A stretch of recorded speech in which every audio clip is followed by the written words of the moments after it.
They don't really look for qualifications. They're looking for someone who's passionate, someone who seems quite driven and motivated to do what prep needs us to do.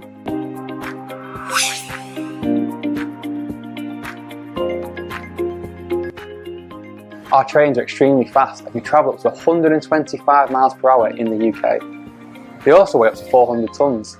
It therefore takes over a mile for a train to stop once the emergency brake has been applied.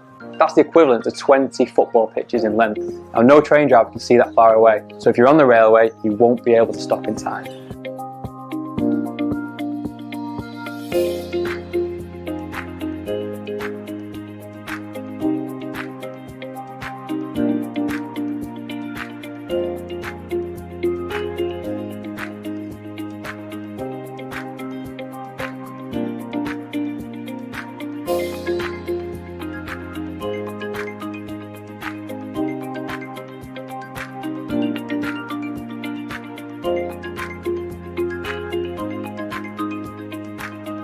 Where you can really make that difference is the other things that you do. Work experience is something lots of people have. Things like Duke of Edinburgh, charity work in your own time, things that show that you've gone out of your way to develop your behavioural skills. The main thing is willingness and just someone that really wants to throw themselves into the company.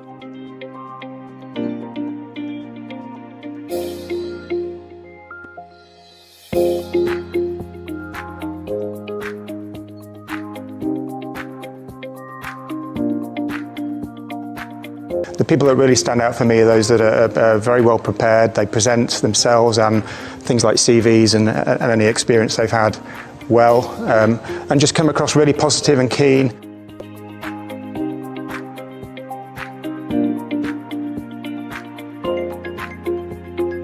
The Learn Live experience was really good for us, not only as a business to get Forbes out there and apprenticeships out there, but for our apprentices as well. They were really nervous coming over to the studio to record, but once we got here, Stuart was really lovely and friendly and made them feel really relaxed, so the broadcast went really well. So I think after being involved in something like this, the apprentices are really going to be able to feel the confidence to go out and promote apprenticeships locally to schools and younger people. Hello, my name is Alex. I'm an apprentice for Nestlé. I recently did a Learn Live video Q&A. It was a fantastic session and it was really great to be able to show some proper insight about the work that we get to do as an apprentice in Nestlé. Afterwards, Nestlé absolutely loved the post in work. Everybody knew about it. Everybody was asking how it went, and everybody was so impressed with the amount of reach that we actually got, visibility about our talk. Also about Nestlé went to over 3,000 people across the UK and even some people in Vienna, Austria. Hi, my name is Max Trapani. I work for Pret a Manger. I'm a recruitment advisor for apprentices, recruiting apprentices into Pret. We were all quite nervous at the beginning. And once we did it, it was easy. It was a lot of fun. We reached a large number of students. Afterwards, when we found out how many we did reach, we reached over 3,000 in one broadcast. My company was very happy. My boss was extremely happy. We didn't expect to hit that many people. And it was phenomenal. It's been great for Pret to reach out to students, and we've had a lot of interest in our apprenticeships since then. At Bentley Motors, we really enjoyed doing our activity with Learn Live, where we were able to reach thousands of students in different schools across the country. For me and my apprentices that came along to do the broadcast, it was a great experience. The team put us at real ease from the moment we got there, and we were really surprised at the amount of students we were able to interact with through the system. We normally do a lot of attraction activity locally, but this allowed us to reach a national audience and even an international audience, and reach out to lots of different students that we might not normally reach through our normal channels.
Good morning and welcome to the Cheshire and Warrington Pledge partnership on the Learn Live channel.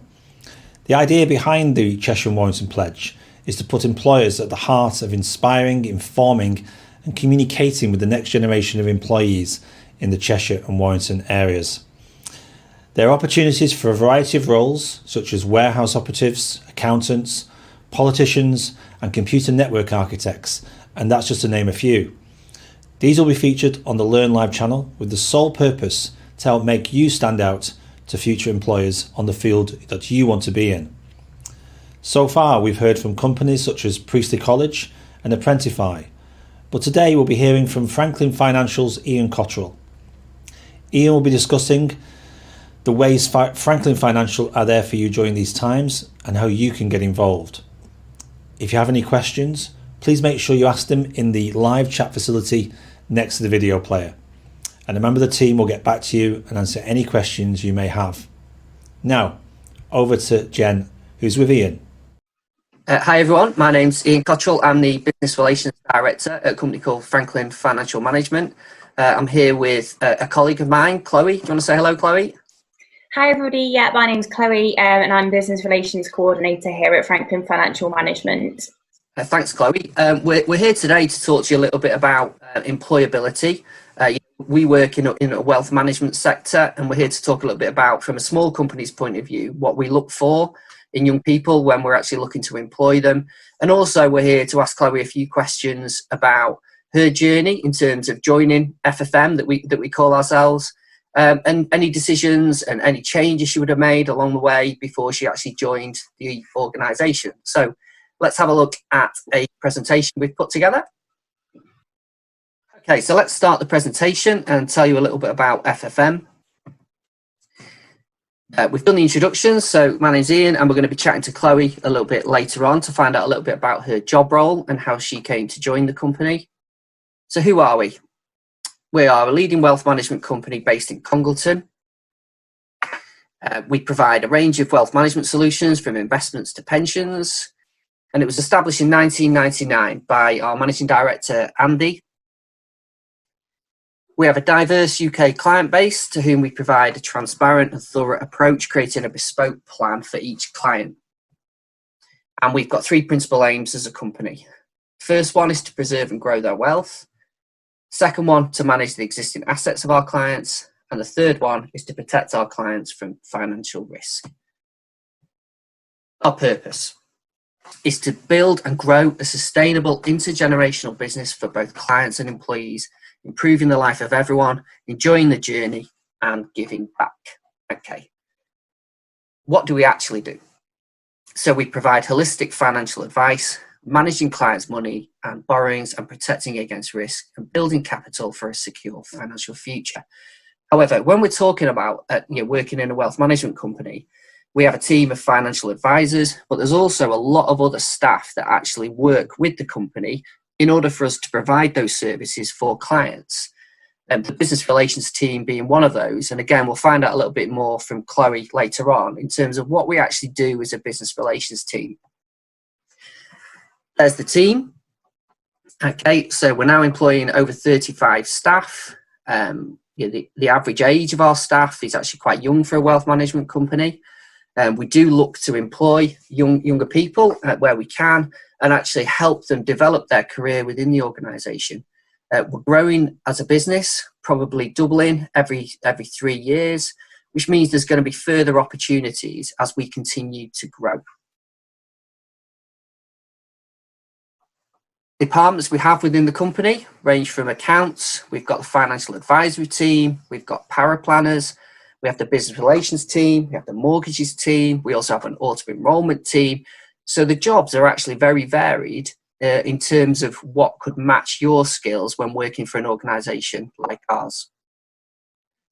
One thing we're really proud of is that we're platinum partners of Stoke City Football Club. We actually sponsor the stand there, we have a lot of hospitality there, and it's part of mine and Chloe's job to actually make sure that we manage that relationship with Stoke City. We're particularly working with their corporate team and their commercial team, whilst also taking clients, guests, business partners, friends along to the game to make sure everyone thinks really favourably about FFM and what we do, and we enjoy the football sometimes. There's our stand, the Franklin stand. We're really proud of it. We do work with a number of their younger players by delivering financial education sessions to their under 23 squad currently. And we love going to all the games. We even host a charity football match at the game at the end of the year when we take on some of their ex-players, which is quite exciting. We also do education outreach with over 10 schools in the local area across Cheshire. We really feel that it's important that we give back to the local community. So we enjoy working with those schools, and part of that is that we can try to identify potential new employees for the organisation. We're proud to support many different charities in the local area. We have a range of different events, including our flagship Summer Swing event, which is a golf and charity gala dinner held at the Mere in Knutsford, where we raise significant funds for charities all across Cheshire. There's our brands. So we've got the Franklin Financial Management brand, we have a mortgage brand, we have a foreign exchange brand, and our work in the community is Franklin in the community there, which really covers our charity work and our work in schools. So you've heard a bit about our journey as a company as we continue to grow, but I do also think that it's really important for you to consider your journey as you make some big decisions, whether you're leaving GCSEs, you're going through your different key stages at school, you're starting your A-levels, or perhaps even thinking about going to university or take an apprenticeship. What is it that you actually want to do? So what we're going to do now is we're going to ask Chloe a few questions about her journey to find out what decisions she actually made in order for her to end up where she is today. Can you introduce yourself, Chloe, and tell everyone a little bit about your job role at FFM? Yeah, so my name's Chloe Tatton. Like Ian's already mentioned, I work for Franklin Financial Management, and my job role is Business Relations Coordinator here. And what that basically entails is managing the business-to-business relationships that we have within the company, and building these connections to make strong business relationships within the community, whether that be with other firms within Congleton, be it law firms, accountancy firms, or whatnot, or whether it be schools as well. It's Ian and I's job to go out into the community, spread the word about FFM, and make sure that we're as visible as possible. But I also cover the marketing side of things and the event side of things as well, as we're quite a small company. So I also manage our internal and external events, as well as our online marketing. So that's our website and our social media too. So I wear a few different hats, but it's very enjoyable. Sounds like you're very busy, as I know you are, Chloe. So can you tell everyone, how did you get the job at FFM, and what was the recruitment process like for you? Yeah, so I was head girl at Congleton High School, and through my role there, I got invited along to the new office openings. The FFM refurbished the offices back in 2017, and I attended their new office opening in January 2018. And whilst I was there, I met Ian and Andrew, our managing director, as well as a number of other clients who I now obviously know quite well. And I sort of put myself out there quite well, and I feel like that's really important to do, put yourself out there. And off the back of that, I also got invited along to an assessment centre that they put on, and at the assessment centre I got spotted, and obviously, through doing that and through taking that opportunity, I'm now in the role that I'm in, a role that I really do enjoy. And ever since I joined FFM, I had my structured probation period and welcomed into the company, and I got my training, do my apprenticeship. So yeah, it was a good process really. It was quite smooth sailing, as one could say. That's great, thanks, Chloe. You didn't always do the business relations role, did you? I know you joined us on a sort of a business admin apprenticeship, that's right, wasn't it?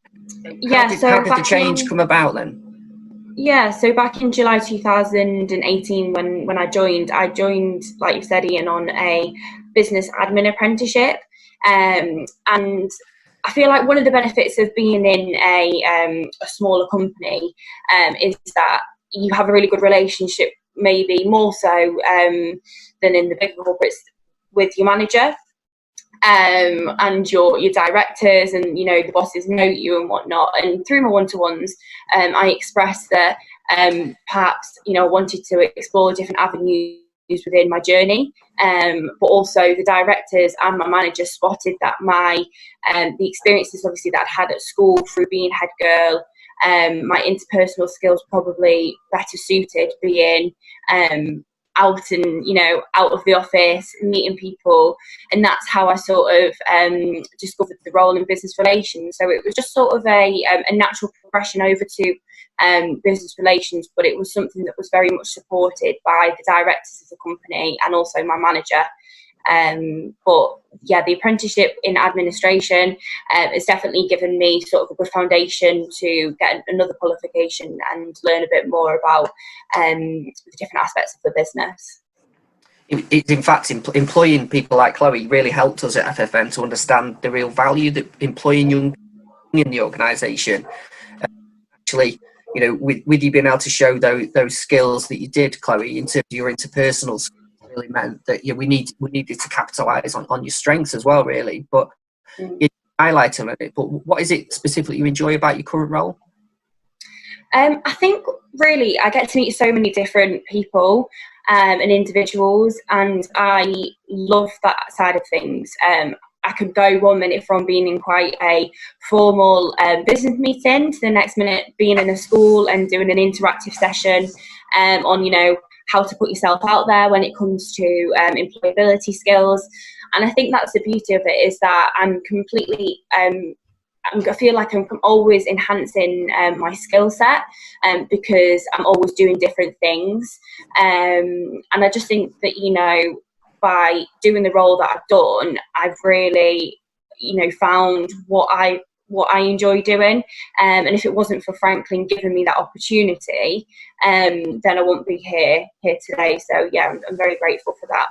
Brilliant. And I've got to ask you a quick question. Obviously, we're proud sponsors of Stoke City. Are you a Stoke fan?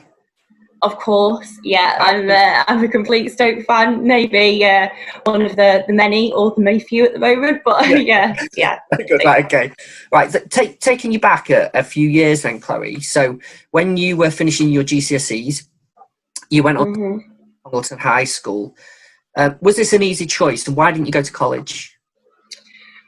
I think it's a completely personal choice. For me, it was an easy choice.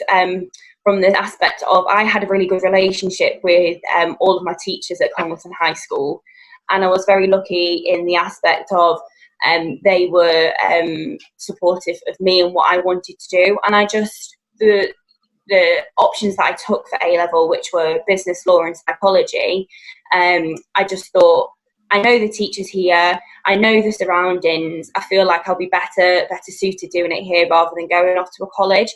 But like I said, just before, it is completely personal. If I wanted to go and do a different role in a different industry, then college probably would have been the better option for me. But personally, Congleton High, sixth form was the best place for me to stay. And I still stand by that decision today. So yeah. Great stuff. A lot of people listening to this, Chloe, will be really undecided about what to do next. Experience, what advice would you give? I'd probably say preparation is key. Whether that be in taking as much work experience as you can get or researching courses that you want to do at university, it's all boils down to preparation. You prepare when you get ready for an exam or get ready for a test or something like that. You always do your preparation through revising, and you should really carry that forward when you are deciding in your next route in education or your next route in life, really, and prepare for that. But what I would say to anybody that is feeling quite under pressure to know what they want to do, and if you don't know what you want to do, it's completely normal. Many a times I went from thinking I'm going to do this to I'm going to go do that. But it's just about doing the preparation, like I said, do research, and just understand that, everyone else is in the same situation as you. So if you can put yourself out there more and benefit yourself more, then that is the best thing that you can do to make it easier for yourself. That's great. And at FFM, we interview a lot of people, and we get applications from a lot of people. And we really believe in employability. That's the most important thing for us. So from your experience then, we really like the fact that you were Congleton High because of the experience that gave you. But how can young people now, perhaps if they're starting on their A-levels, in September, or, how can young people make themselves more employable? So not just to companies like ours, but to any other companies or universities that they want to apply to and get into. What do you think they should be? I think personally it's really down to taking as many opportunities as you can get that are given to you, and also the ones that you create for yourselves. So one thing I think that really helped me and put me forward for different roles was doing work experience. So we had to do work experience at Congleton High School. It was compulsory, but I thought, I'm going to push myself a bit further, and instead of just getting one work experience role, I'm going to go out to other companies and see if I can get quite a few. And I ended up doing 3 work experience placements. Now, for me, it highlighted what roles and what industries I don't want to go into. So some may say, well, that means you didn't really enjoy it. And it wasn't really that. It was more that it's narrowed my decision down. So it was beneficial. And through the skills that I learned on those work experience placements, through doing different activities, but also meeting new people and interacting with different individuals, I feel like that enhanced my skill set massively. And that was one thing during the interview, at Franklin, that I really spoke about, was about taking the opportunity. And I put myself out there, I got in touch with them myself. So definitely, if you've not done work experience yet, obviously times are a bit difficult to do that at the moment, but when things settle, put yourself out there, get in touch with companies. More than ever, companies will happily take on board students for work experience, and it might even lead to an opportunity for you at that business. But whether it be work experience or something else, volunteer work within the community, just take as many opportunities that you can. We like to use this analogy at FFM, don't we, in that at the moment, everyone is a sheep who's in either year 11 or year 13, because you all are completely, the exact same. And what companies want is that prized possession sheep. And you've got to make yourself stand out and make yourself look like the best sheep out of the whole flock. So by doing these work experience roles, by doing this volunteer work and helping out at schools and whatnot, you are definitely going to look like the prized possession at the end of the day that the company's want. I completely agree, because everyone has to do their exams. I think that's the thing, everyone has to do them. So what we're really looking for is those young people that have actually gone above and beyond what they've had to do. So, experience in the holidays, we've had young people come in, haven't we, Chloe, that have done work experience in their own holiday time, and even for a couple of days, come and find out who we are, come and find out what we do, and take those opportunities within the school as well. So showing them around, helping out on open evenings, just anything that's going to make you stand out. Would you say that that's important too? Yeah, 100%. And obviously, we're talking very much of a sense of when, COVID isn't happening as such, because with schools being open. But times like this are a really, really great time to make yourself stand out within your community. Have you done any community work? Have you helped out locally? This is a real great opportunity for you to stand out and shine. And like Ian says, that is so important. Exams are compulsory, you've got to do them, but you don't have to go into your community and help. You don't have to volunteer, you don't have to do work experience, but the fact that you're showing that you want to and that you're willing to, companies will jump at the chance to get you in. Great, that's great. So a big question then, you went on to take an apprenticeship at FFM. Why not university? Again, it was a complete personal choice. It's quite funny, really. I was actually properly set on going to university. I wanted to do international business at Nottingham Trent University, and I got to the stage where I was a bit like, hang on a minute, I just took a step back. I was getting quite anxious about, going into that whole university life. And I just thought, why would I go to university to learn business when I could go into a business and learn it on the job and earn money at the same time? And that is completely personal to me. You know, a lot of my friends have gone off to university to do the likes of accountancy and finance, you know, geography, etc. And that's their personal choice, and there's nothing wrong with it. Whatever route you go down, whether it be university or an apprenticeship, it's completely personal to you. And for me, it was the best option I think that I could have made. So I'm very happy with the decision that I made, really. Yeah. That's brilliant. And finally then, if you were going to sum up some advice for young people as they embark on their next stage of their education or looking for employment, what would you say to them? What advice would you give? I think it's what I've really touched on already before, is that preparation is key, and take as many opportunities as you can. You know, it's really easy to turn around and say, I'll do that tomorrow, or I'll do that another day, or I can't be bothered. But it's actually going to be so much more beneficial to take a bit more time in doing something and putting yourself out there. Because, you know, by working hard, you get more benefits and you get more rewards, and, you know, they will definitely show. So yeah, definitely, you know, preparation and opportunity taken would be my advice to all of you. And, you know, just don't, probably as well, from an aspect of feeling quite, like I said before, quite pressured. Know that you're not alone in how you feel. There's so many other people that are experiencing the same, and talk to people about it. Talk to your peers, your parents, your teachers, and find out about the different options that you've got, because there really are so many for everybody out there. But yeah, I hope everybody's found that quite useful through talking about my experience of going through it. So yeah. And from an employer's point of view, you know, what we'd say is you spend 2 years, maybe 4 years planning for your exams.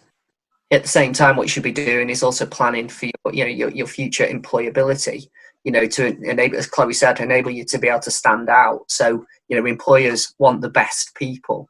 So therefore you have to make yourself stand out. But that's been great. Thanks, Chloe. That's brilliant. So no problem. Thanks, Ian. Great. We're just going to head back to the presentation just for the last couple of slides. So that was great to hear from Chloe there about her journey. And I suppose what we want to get you thinking about is your journey and those next steps. So, you know, working in a finance company like ours, or working in any company, a small company or a larger company, you know, we really, people are looking for the best people. So you've got to be thinking about, what does your journey actually look like? And it was great to hear from Chloe in terms of the decisions that she made and why she made those decisions as well. So we'd be really interested to know if you've got any questions for us, be it working for a company like ours that I can try and help with, or if you've got any questions that you want to direct to Chloe in terms of her journey and decisions that she made, yeah, we'd be happy to provide you with any advice or any help that we can give. And finally, you know, to find out a little bit more about the different roles at FFM and find out a little bit more about what we do, it'd be great if you can just head to our website, because there's loads of information on there. And please do get in touch if you feel like we can help in any way. Thanks for listening, and I'll be happy to take any questions you might have. Thank you, Jen, and again to Ian from Franklin Financial for joining us today on the Learn Live channel. It was great to hear the amount of support that is available and what is possible at Franklin Financial. Now, we have more pledges coming up soon. Next week, that's Wednesday the 20th of May, we have George Critchlow and Benjamin Pickard from AstraZeneca, as they'll be sharing a summary of working in the pharmaceutical industry and details around the day-to-day working of microbiologists. Please remember, it's not too late to leave a question on the live chat facility next to the video player. One of our employers will answer your question as soon as possible. The live chat is always live and safe to use, informative for anyone that leaves a question, and it's moderated at all times by our team and is accessible to all. So we'll see you again on the 20th of May for Georgie Critchlow and Benjamin Pickard from AstraZeneca. See you then, and stay safe.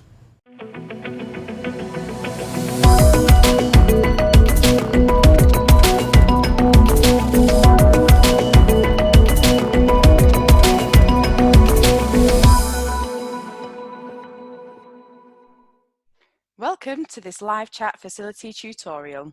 We have had a lot of questions recently about the chat facility and how to use it, so let's get into the video.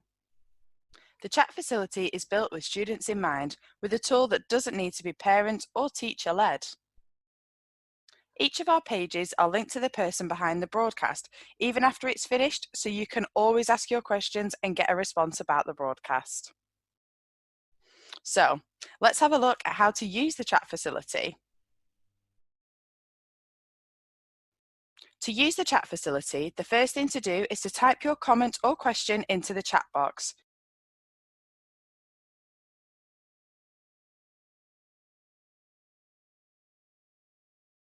You can now enter your screen name. Your screen name will show when you type your question or comment.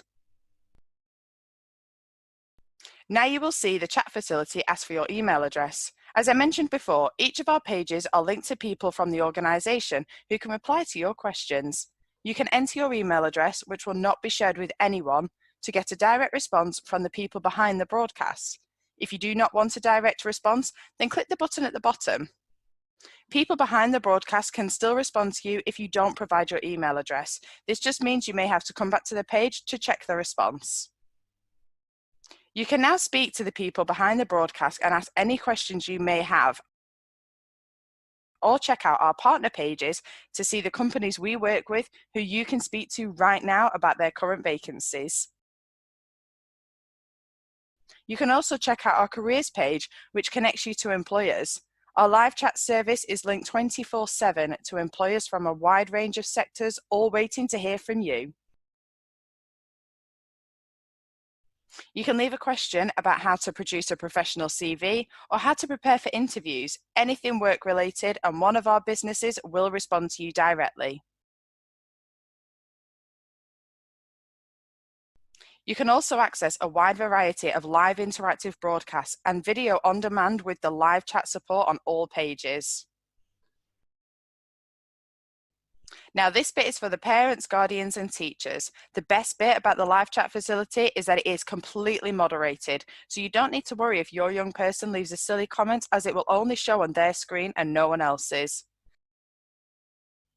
Another great thing about the chat facility is that it is GDPR protected, so no information is shared with anyone else. We will protect all email addresses and will never share personal information of the young people. If you have any questions about the chat facility or the Learn Live channel, please use the email us icon at the top of the page. Thank you, stay safe and stay tuned.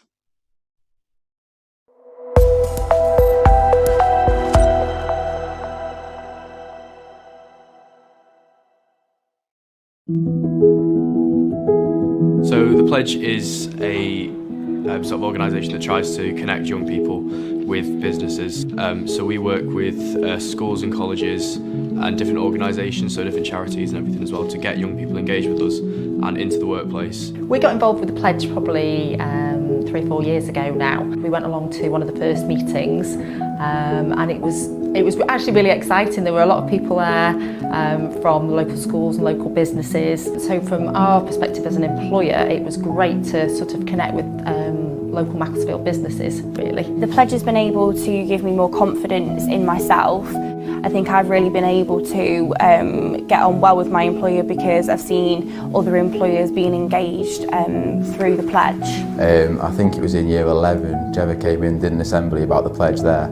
And that's when I first kind of properly, I'd heard bits about it, but that's when I first properly got an idea of what it was, and it was like that connection between schools and the workplace and demonstrating you can do more than uni and all that kind of thing. I think it's important just to let us know the opportunities that are out there, because it's really hard to kind of find everything, because UCAS has a website for universities and employers don't really have one website, so Pledge can kind of be that bridging the gap. They've put us in contact with countless local schools and charities and organisations. They approach us constantly to get involved in careers workshops and events that they've set up. They allow for meaningful contact. Employing young people really helps us in terms of the energy that they bring, fresh ideas and being very committed to the organisation, and also they've got that enthusiasm for training and development, which will really help us further down the line. But it's what you need to, if you need young people and new talent, you've got to go out and get it, because the students and the children are struggling to come to you. So you've got to show them that you're approachable and that you can do something that sort of means something to them.